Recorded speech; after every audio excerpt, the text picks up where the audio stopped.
मैं निशांत और मैं नम्रता इस बार आपको लेके आए हैं हिंदू धर्म के सर्वाधिक पवित्र और विश्व के सबसे प्राचीन माने जाने वाले नगर, जिसे कई नामों से पुकारा जाता है। काशी, बनारस, वाराणसी,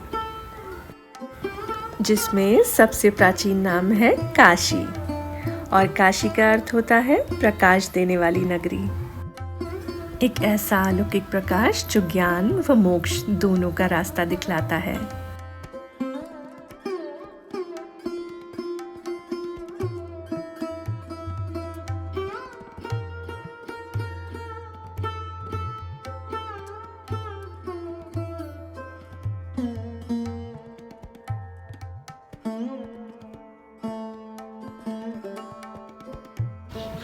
संस्कृति, धर्म, शिक्षा, आध्यात्म, ज्ञान, वैराग्य व मोक्ष का केंद्र रही है काशी।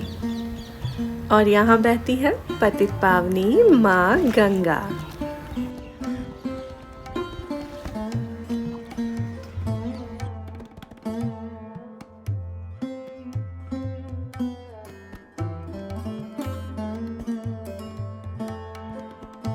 ये स्थान शहर के मुख्य बाजारों में से एक है, जिसे गोदोलिया कहा जाता है। रास्ते के दोनों ओर आपको कई सारी दुकानें देखने को मिलेंगी। आप सभी जानते होंगे कि काशी अपनी गलियों, यहाँ के व्यंजन, बनारसी साड़ी और बनारसी पान के लिए प्रसिद्ध है। इसके अलावा आपको यहाँ धातु से बनी हुई मूर्तियाँ, भदोई में निर्मित कालीन और लकड़ी की वस्तुएं मिलेंगी। यहाँ के व्यंजन और उनका स्वाद बिल्कुल अलग है। यदि आप बनारस आएं तो यहाँ मिलने वाला मलइयो, टमाटर चाट और आलू चाट ज़रूर खाएं।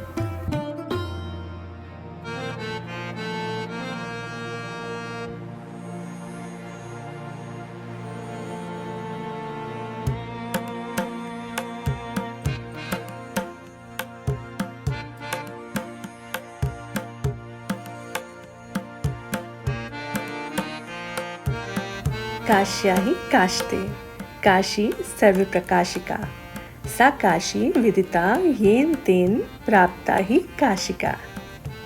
इस श्लोक का अर्थ है ज्ञान रूपिणी काशी, जो स्वयं प्रकाशमान है, भगवान शंकर के त्रिशूल को सुशोभित करने वाली है, सबको ज्ञान अथवा प्रकाश देने वाली है। प्रलय में जब सारी दुनिया नष्ट हो जाएगी, तब काशी को शिव जी बचा लेंगे, क्योंकि शिव जी के त्रिशूल पे बसती है काशी।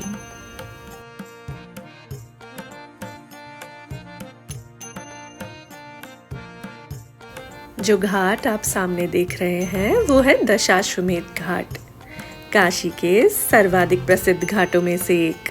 पहले इस घाट को रुद्रसर नाम से जाना जाता था। कहा जाता है ब्रह्मा जी द्वारा 10 अश्वमेध यज्ञ करने के बाद ही इस जगह का नाम दशाश्वमेध पड़ा। शाम के समय इस घाट पे सबसे ज्यादा रौनक होती है, मानो कि हर दिन कोई त्योहार है, क्योंकि यहाँ सदा नीरा माँ गंगा की आरती होती है। हम आपको सूर्यास्त के समय होने वाली गंगा आरती में भी लेके चलेंगे। काशी में गंगा की 2 सहायक नदियाँ भी हैं, वरुणा और असी, और इन्हीं दोनों नदियों के ऊपर यहाँ का नाम वाराणसी पड़ गया। और वहीं बोलचाल की भाषा में वाराणसी बनारस और बनारसी हो गया।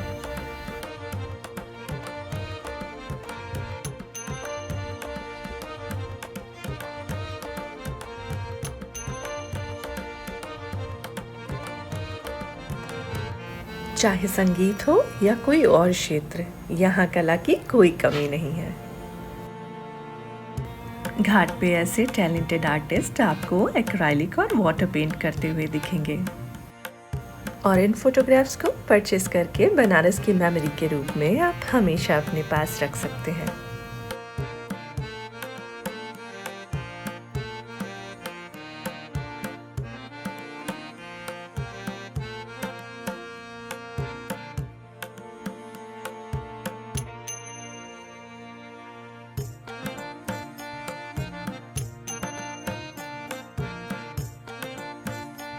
Pandey.Siva_22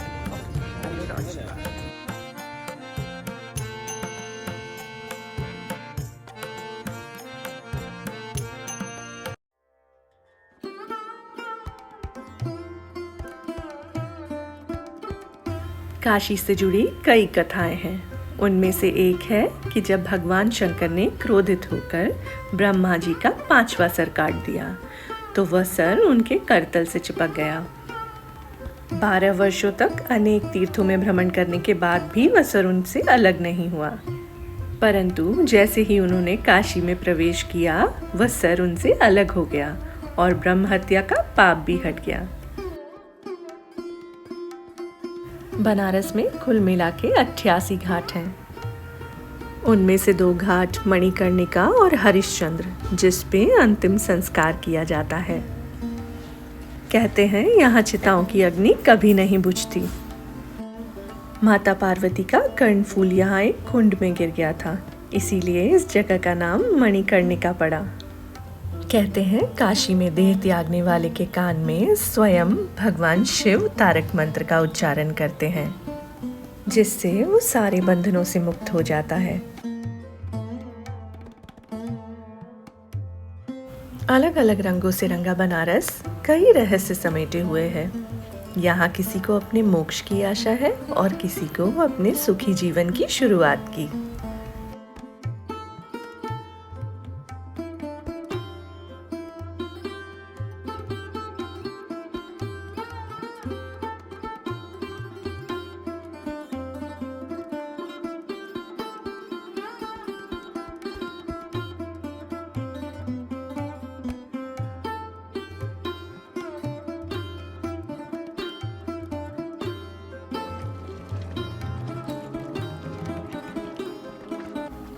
काशी विश्वनाथ मंदिर के चारों ओर भव्य कॉरिडोर का निर्माण किया गया है, जिसकी वजह से यहाँ आने वाले तीर्थयात्रियों को मंदिर दर्शन, गंगा में डुबकी लगाना और गंगा आरती देखना सरल व आनंदमय हो गया है।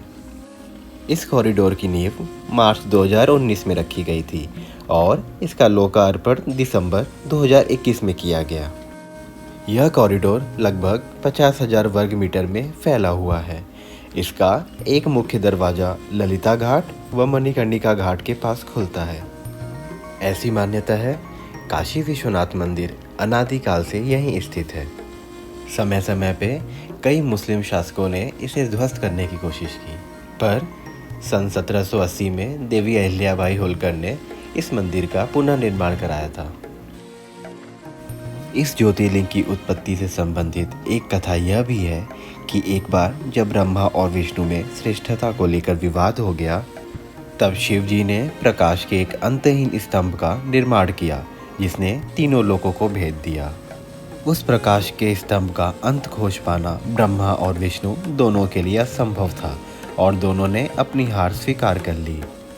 तभी वह प्रकाश रूपी स्तंभ वहीं ज्योतिर्लिंग के रूप में स्थापित हो गया, जिसे हम काशी विश्वनाथ के नाम से जानते हैं। मंदिर के बाहर कई दुकानें हैं जहां से पूजा सामग्री ली जा सकती है और उन्हीं के साथ वहां पे लॉकर सुविधा भी उपलब्ध है। ये हमारे स्टील की फैक्ट्री का है, यानी स्टील फैक्ट्री। अच्छा जी, ये आपका फ्लावर का भी हमारा है, अंदर साड़ियों का है हमारे। आगे में आप जाएंगे तो माता विशालाक्षी का मंदिर है, शक्तिपीठ। अच्छा, यहाँ माता का नेत्र गिरा था, जब माता सती गई थी। अच्छा, बगल में शक्तिपीठ है। जी, वहाँ भी आप दर्शन कर लीजिएगा। इसी गली में आगे और 2 मिनट का रास्ता है। संत ज्ञानेश्वर महादेव का मंदिर है, आइए वो भी आप देख लीजिए। काशी खंडोक्ति में आता है। अच्छा, ये हमारे संत ज्ञानेश्वर महादेव का मंदिर है, बहुत प्राचीन मंदिर है हमारा, काशी खंडोक्ति में आते हैं। अच्छा, जी, बहुत सुंदर। आपका शुभ नाम? हमारा नाम संख्या प्रसाद यादव है। संध्या होते ही जैसे पूरा कॉरिडोर और घाट रोशनी से जगमगा उठते हैं, तो चलिए शाम के समय घाट और गंगा आरती का नज़ारा दिखाने हम आपको लेकर चलते हैं। काशी में सबसे पहले गंगा आरती की शुरुआत सन 1991 में दशाश्वमेध घाट पर हुई थी। तब से ही लगातार सूर्यास्त के बाद यहाँ आरती की जाती है और अब 80 घाट पर भी गंगा मैया की आरती की जाती है। शाम होते ही आरती देखने के लिए श्रद्धालुओं की भीड़ लग जाती है। आप घाट पर बैठ के भी आरती देख सकते हैं या फिर बोट से भी आरती का आनंद उठा सकते हैं। तो हमने तय किया हम बोट से आरती देखेंगे। गंगा की उत्पत्ति से संबंधित कथा है कि उनका जन्म ब्रह्मा के कमंडल से हुआ है। राजा भगीरथ ने अपने पूर्वजों के उद्धार के लिए ब्रह्मा जी से माँ गंगा को स्वर्गलोक से पृथ्वी लोक पर लाने की प्रार्थना की, परंतु गंगा के भार और वेग को संभालने की शक्ति सिर्फ भगवान शंकर में ही थी। भगवान शिव से आग्रह करने पर उन्होंने गंगा को अपनी जटाओं में समेटकर उसके वेग को कम कर दिया और तभी से माँ गंगा जन कल्याण के लिए पृथ्वी पर प्रकट हुई।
दशाश्वमेध घाट के बाद 80 घाट की आरती के कुछ झलकियों के साथ अब समय है आपसे विदा लेने का।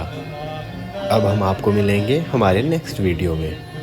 ओम नमो पार्वते पते, हर हर महादेव।